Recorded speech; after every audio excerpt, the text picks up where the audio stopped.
So I spotted a guy who wanted to write some horror stories, but he was concerned that his ideas weren't actually scary.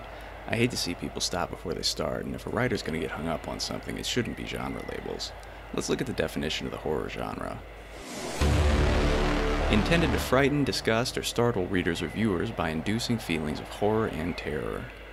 That's not a bad definition, but in the year of our Lord 2016, it's definitely incomplete.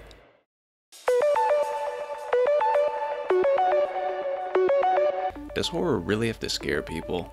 The world around us says no. Go to the library or a bookstore, open up Netflix. Look at how things are categorized. Obviously different things scare different people, but here and now you don't have to be selling literal terror to earn that horror badge.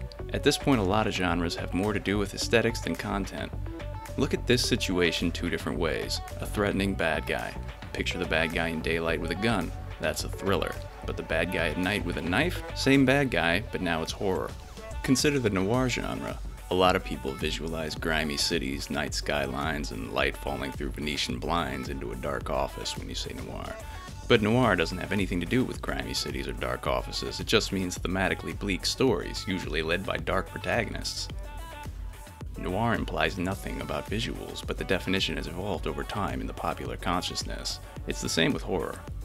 All you have to show is some teeth. Nobody's done any real scaring yet, but those teeth right there, nobody's gonna dispute a horror label.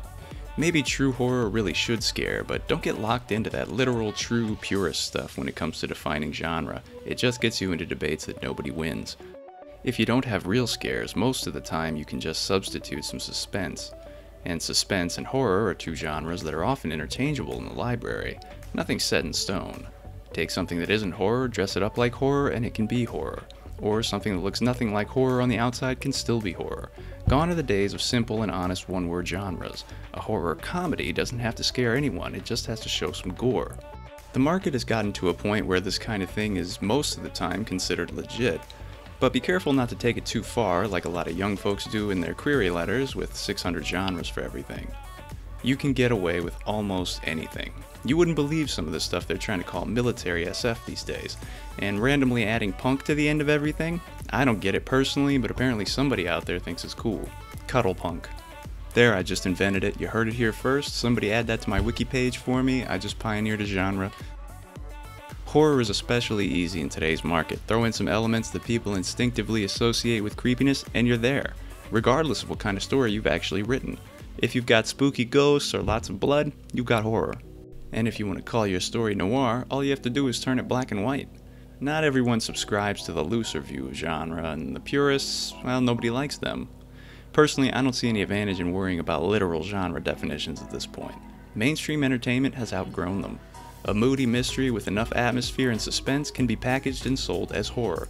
A literary drama about mental illness can be horror. A comedy with monsters can be the same thing. Knowing and understanding genres and how they work is important for writers, but that's not to say that anyone should ever feel boxed in. It's great to know your genre, but when people get hung up, I think it's better to write it first and stress over what to call it later. I see a lot of writers overthinking things, but I never see it do them any good. Quit stalling, it's already a long road, don't make it any longer than it has to be.